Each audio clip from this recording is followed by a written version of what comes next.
जय हिंद, जय भारत। कैसे हैं आप लोग? मैं आशा करता हूं आप सब खुश होंगे, मस्त होंगे, स्वस्थ होंगे।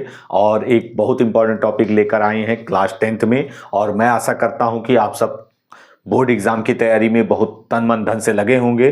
तो बिल्कुल लग जाइए बोर्ड एग्जाम की तैयारी में। और आज इसी क्रम में हम एक बहुत इंपॉर्टेंट टॉपिक लेकर आए हैं क्लास 10th में, बायोलॉजी में। ठीक है, ब्रिक की आंतरिक संरचना।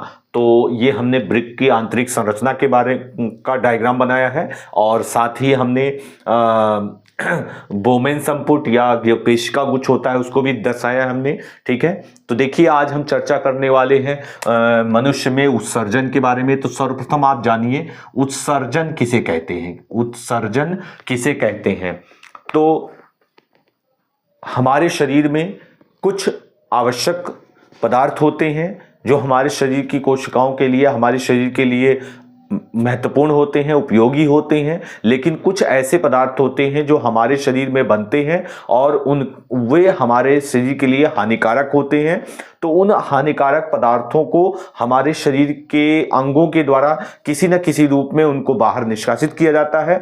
तो हमारे शरीर से उन पदार्थों को बाहर निष्कासित करने की क्रिया उत्सर्जन कहलाती है। तो इस प्रकार से ये उत्सर्जन के बारे में हमने आपको बताया।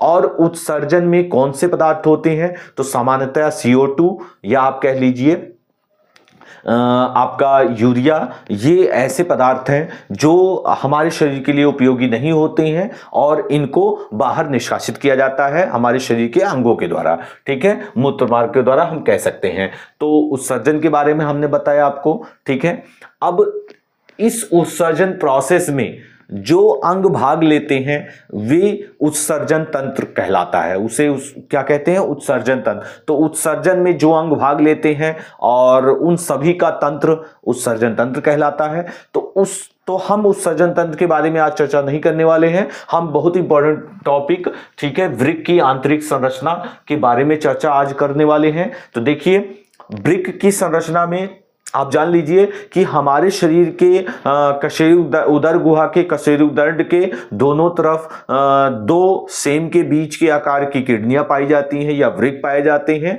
ठीक है, और इनका मेन फंक्शन होता है जो भी हमारे शरीर में बनने वाले हानिकारक पदार्थ होते हैं उनको बाहर निष्कासित करना, उनको छनित करने का कार्य वृक्क करता है। तो ठीक है, तो इस प्रकार से देखिए वृक्क की हमने एक वृक्क की संरचना दिखाई गई है।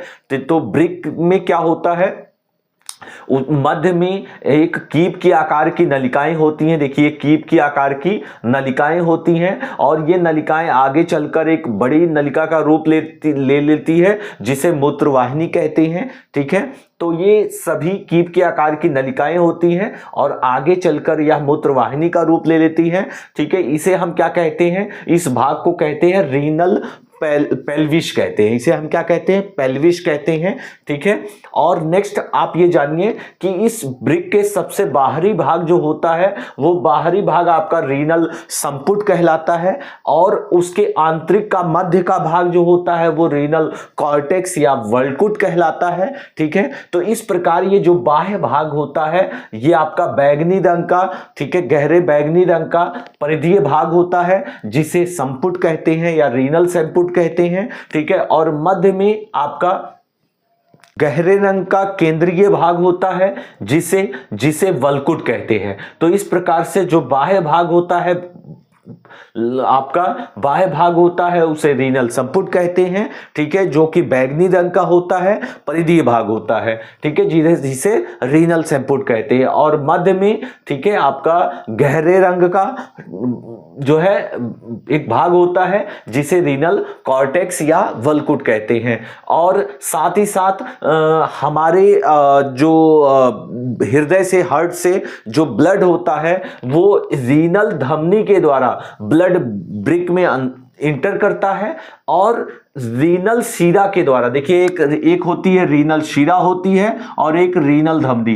रीनल धमनी के द्वारा ब्लड जो होता है वो वृक्क में इंटर करता है और रीनल शिरा के द्वारा वृक्क से निकलकर आगे जो है वो हार्ट की ओर जनरेट किया जाता है। ठीक है, पहुंचाया जाता है। तो इस प्रकार से इसके बारे में हमने बताया, ये पेल्विस के बारे में आपको बताया। और हमने मध्य का भाग जो होता है रीनल कॉर्टेक्स या वल्कुट कहलाता है और बाह्य भाग जो होता है वो आपका रीनल संपुट कहलाता है।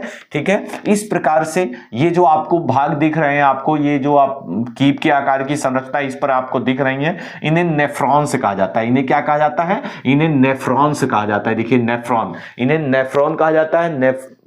ठीक है, ये नलिकाएं होती हैं और इन समूहों को रीनल पिरामिड्स कहते हैं। कि इनके समूह को क्या कहते हैं? रीनल पिरामिड्स कहते हैं। ये जो नेफ्रॉन नलिकाएं होती हैं ये 10 से 15 लाख होती हैं। ठीक है, 10 से 15 लाख तक इनकी संख्या होती है। इसके बारे में भी बताने वाले हैं आपको हम। ठीक है, इनकी संख्या काफी अधिक होती है और इनके समूहों को रीनल पिरामिड्स कहते हैं। तो इस प्रकार से हमने वृक्क के बारे की संरचना के बारे में आपको बताया।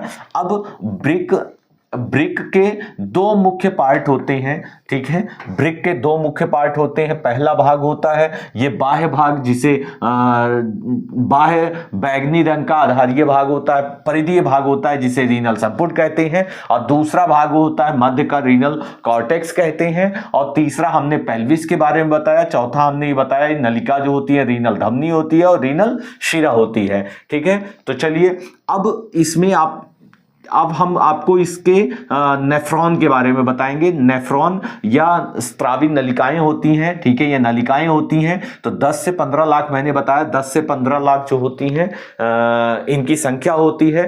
तो प्रत्येक जो नलिका होती है कुंडलाकार नलिकाएं होती हैं, कुंडलित नलिकाएं होती हैं। जो नेफ्रॉन होती हैं ये लंबी और कुंडलित नलिकाएं होती हैं और इस प्रकार से देखिए ये नलिका के रूप में होती हैं और ये आगे चलकर इस प्रकार से कुंडलित होती हैं। क्या होती हैं? कुंडलित होती हैं। और ये बोमेन संपुट में, ठीक है, ये मैलपीघी कोश कहलाता है। ये क्या कहलाता है? स्ट्रक्चर कंप्लीट मैलपीघी कोश कहलाता है। ठीक है, तो ये जो नेफ्रॉन या नलकी प्रत्येक जो नलिकाएं होती हैं वो मैलपीघी कोश में जाती हैं और एक ग्लोमेरुलस केशिका गुच्छ स्ट्रक्चर बनाती हैं। ठीक है, ग्लोमेरुलस या केशिका गुच्छ जैसी संरचना बनाती हैं। ठीक है, तो इस केशिका गुच्छ के नीचे ये जो आपको कप और प्याले जैसी संरचना दिख रही है इसे बोमेन संपुट कहते हैं। इसे क्या कहते हैं? बोमेन संपुट कहते हैं।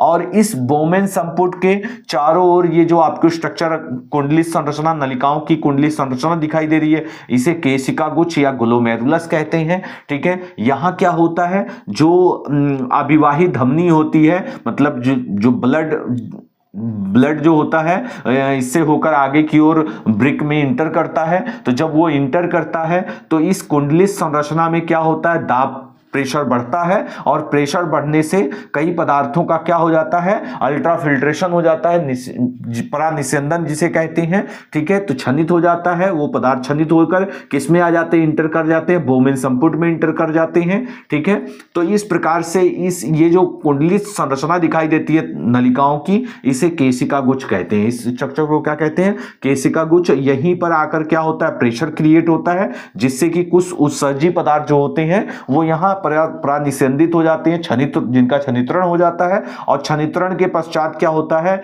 ये जो इस कप और प्याले जैसी संरचना दिखाई दे रही है इसे बोमेन संपुट कहा जाता है। इसके थ्रू ये स्त्रावी नलिका में पहुंच जाती हैं। ये किस में पहुंचती हैं? स्त्रावी नलिका। तो नेफ्रॉन के भी दो पार्ट होते हैं। देखिए, वृक्क के तो सारे पार्ट बताए गए, नेफ्रॉन के दो पार्ट होते हैं। एक तो आपका होता है, क्या होता है? एक बोमेन संपुट होता है। एक क्या होता है? बोमेन संपुट होता है। और दूसरा क्या होता है आपका? ये स्त्रावी नलिकाएं होती हैं। क्या होती हैं? स्त्रावी नलिकाएं होती हैं। तो देखिए, बोमेन संपुट में छनित्रण होता है उत्सर्जी पदार्थों का, उसके पश्चात ये आगे बढ़ती हैं स्त्रावी नलिकाओं में। स्त्रावी नलिकाओं के द्वारा क्या होता है कि जो आवश्यक पदार्थ होते हैं, ठीक है, वे आवश्यक पदार्थ तो इससे स्त्रावित होकर कोशिकाओं में के द्वारा पुनः अवशोषित कर लिए जाते हैं। और शेष जो उत्सर्जी पदार्थ होते हैं जैसे यूरिया है, ठीक है, वे सभी पदार्थ जो होते हैं इस नलिकाओं के द्वारा जो होती हैं बाहर निष्कासित कर देती हैं मूत्र मार्ग के थ्रू। ठीक है, तो इस प्रकार से इस जो स्त्रावी नलिका के दो पार्ट होते हैं। एक तो होता है आपका समीपस्थ कुंडलित नलिका, ये जो ये जो भाग होता है इसे कहते हैं समीपस्थ कुंडलित नलिका, और जो दूर जो होती हैं उसे दूरस्थ कुंडलित नलिकाएं कहते हैं। और ये नलिकाएं जो होती हैं ये आगे चलकर एक संग्रह नलिका में खुलती हैं। तो यहाँ से उत्सर्जी पदार्थ जो होते हैं वो क्षनित हो जाते हैं और संग्रह नलिका के द्वारा आवश्यक पदार्थों का संग्रहण कर लिया जाता है। तो इस प्रकार इस लूप जैसी संरचना जो बनती है इसे हेनले लूप कहते हैं। इसे क्या कहते हैं? स्रावी नलिकाएं जो होती हैं वो एक लूप जैसी संरचना दिखाई देती है, लूप जैसी संरचना दिखाई देती है, इसे क्या कहते हैं? हेनले लूप कहते हैं। तो इस प्रकार से अगर आपसे उत्सर्जन के बारे में पूछा जाएगा या अल्ट्राफिल्ट्रेशन या प्रानिस्यंदन के बारे में पूछा जाएगा तो ये आप लिख सकते हैं। वृक्क की आंतरिक संरचना के बारे में पूछा जाएगा तो वृक्क की आंतरिक संरचना के बारे में हमने बताया। एक बार आपको रिपीट कर देते हैं पुनः। स्वतः देखिए बायोलॉजी को कभी भी रटना नहीं चाहिए, बायोलॉजी को केवल समझने का प्रयास कीजिए और उसका नामांकित चित्र बनाइए और नामांकित चित्र बनाने के फलस्वरूप उसको स्वतः बनाकर लिखने का प्रयास करिए और बहुत आसान तरीके से आप उसको समझने का प्रयास करिए और निश्चित रूप से आप लिख पाएंगे उसे, और एक दो बार लिखने का प्रयास करिए। तो देखिए वृक्क की आंतरिक संरचना, वृक्क के मुख्यतः दो भाग होते हैं, एक मध्य का भाग होता है, एक बाह्य भाग होता है। जो बाह्य का परिधीय भाग होता है बैंगनी रंग का उसे रीनल संपुट कहते हैं, और मध्य में जो आपका गहरे रंग का केंद्रीय भाग होता है उसे रीनल कॉर्टेक्स या वल्कुट कहते हैं। ठीक है, और उसके पश्चात उसी वल्कुट में ही आपका एक कीप जैसी संरचना दिखाई देती है, खोखली संरचनाएं दिखाई देती हैं, जिसे क्या कहते हैं? जिसे पेल्विस कहते हैं। ठीक है, और उसी संरचना के चारों ओर इर्द गिर्द जो होती हैं दो प्रकार की नलिकाएं पाई जाती हैं। एक तो होती है रीनल धमनी होती है, दूसरी रीनल शिरा होती है। धमनी के द्वारा ब्लड जो होता है वो वृक्क में इंटर करता है और शिरा के द्वारा जो ब्लड होता है वो बाहर हार्ट में जाता है। ठीक है, तो इस प्रकार से, और ये जो कीप जैसी संरचनाएं होती हैं आगे चलकर एक बड़ी नलिका का निर्माण से मिल जाती हैं। ठीक है, तो वो मूत्रवाहिनी कहलाती है। ठीक है, तो इस प्रकार से ये वृक्क की संरचना है। उसके पश्चात वृक्क के अंदर एक भाग होता है जिसे नेफ्रॉन या नलिकाएं कहते हैं। ठीक है, तो नेफ्रॉन कहते हैं, और ये कुंडलित नलिकाएं होती हैं, लंबी कुंडलित नलिकाएं होती हैं। ठीक है, जैसे हमने स्ट्रक्चर दिखाया है आपको, तो ये कुंडलित नलिकाएं जो होती हैं ये केशिका गुच्छ या ग्लोमेरुलस जैसे स्ट्रक्चर का निर्माण करती हैं, और ये ग्लोमेरुलस जो पाया जाता है वो बोमेन कैप्सूल या बोमेन संपुट के चारों ओर पाया जाता है। और यहाँ ये जो स्ट्रक्चर होता है ये इस स्थिति के दौरान क्या होता है, इनमें एक प्रेशर क्रिएट होता है नलिकाओं में, जिससे कि यहाँ पर ब्लड के द्वारा जो पदार्थ होते हैं वो उसमें उन पदार्थों का छनित्रण स्टार्ट हो जाता है, फिल्ट्रेशन होने लगता है, और फिल्ट्रेट होने के पश्चात ये कप और प्याले जैसी स्ट्रक्चर जो दिख रहा है इसमें जो होते हैं सारे पदार्थ जो होते हैं संग्रहित हो जाते हैं। ठीक है, और यहाँ से होते हुए दो प्रकार की इसमें स्रावी नलिकाएं पाई जाती है। स्रावी नलिका के दो भाग होते हैं, एक तो समीपस्थ कुंडलित नलिका, दूरस्थ कुंडलित नलिका।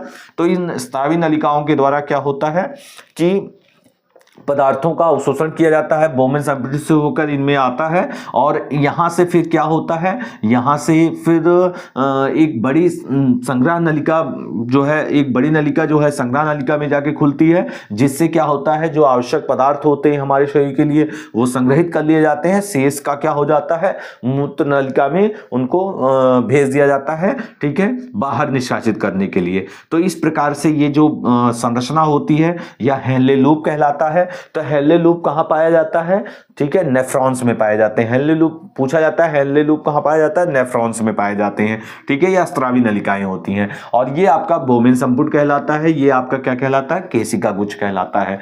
तो आप अगर इस उत्सर्जन तंत्र से रिलेटेड कोई भी प्रश्न पूछा जा सकता है तो आप ये स्ट्रक्चर बना सकते हैं। उत्सर्जन तंत्र में आपसे आप इस स्ट्रक्चर को बना सकते हैं। ठीक है, और वृक्क की स्पेशली वृक्क की संरचना के बारे में पूछा जाए तब भी आप ये स्ट्रक्चर बना सकते हैं। तो इस प्रकार से उत्सर्जन तंत्र के बारे में कुछ भी आता है तो आप ये सारी बातें लिख सकते हैं, और इसको समझकर देखिए हमने नोट्स इसका नहीं दिया है क्योंकि देखिए एग्जाम नजदीक है, और आप इस स्ट्रक्चर को समझते हुए एक बार दो बार बनाकर उसके बाद इसके आधार पर लिखने का प्रयास कीजिए। और चूंकि नोट्स बनाने का समय नहीं है, ठीक है, अब चित्र की सहायता से आप याद करने का प्रयास करिए। आज हमने वृक्क की आंतरिक संरचना या उत्सर्जन तंत्र के बारे में बताया, ठीक है, उत्सर्जन की परिभाषा हम बता चुके हैं, ठीक है। नेक्स्ट हम नेक्स्ट टॉपिक लेकर आएंगे, इंपॉर्टेंट टॉपिक।